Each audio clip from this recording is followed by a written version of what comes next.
welcome to the new Freddy Fazbear's Pizza. Thanks for taking the job. I honestly thought no one would take it knowing the history of this restaurant chain, but we were trying to look towards the future and not the past.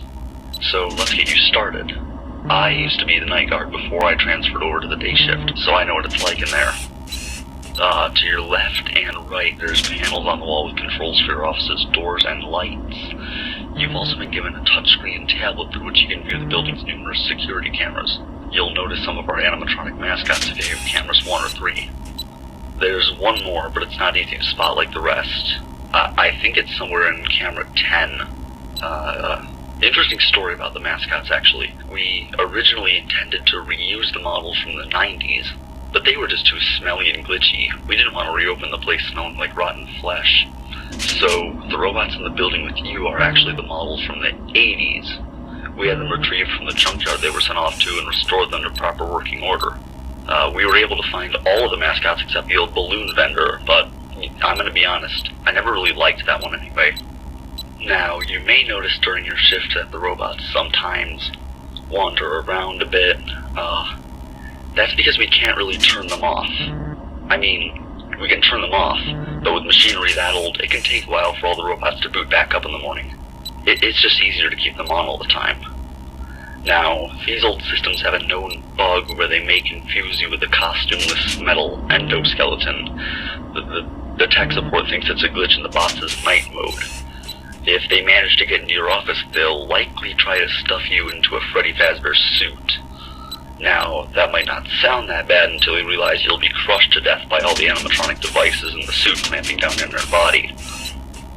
There's one more thing I should probably warn you about.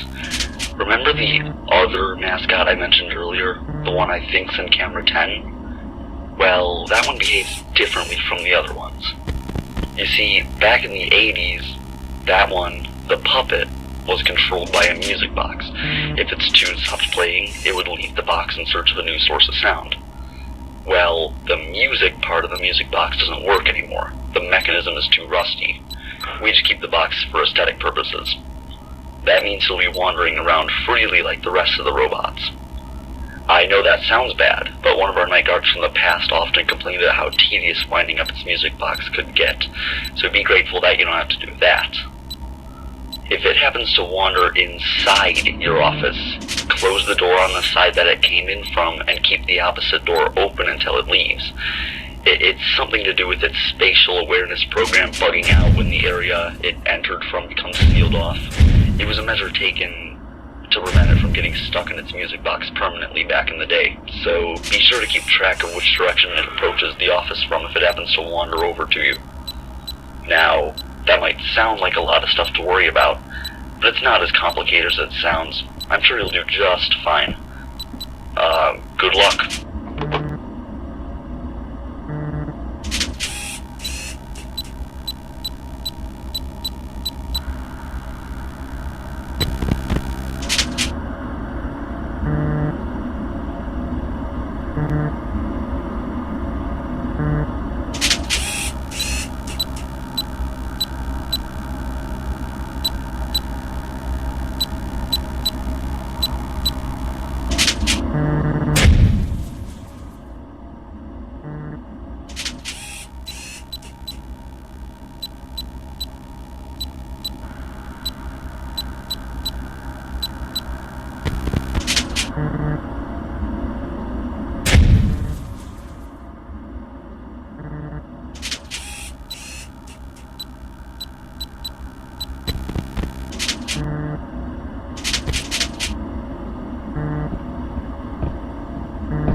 how's it going? I know I haven't called in a while, but you seem like you got things under control.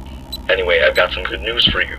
We searched through one of the old Fazbear buildings and found an old, out-of-commission Freddy suit. The suit isn't full of robot parts like the ones in there with you are. You know what that means. You can wear it during your shift and have no more risk of, well, dying. We should get it to you by next Monday, so just hang in there for one more night, then you're in the clear.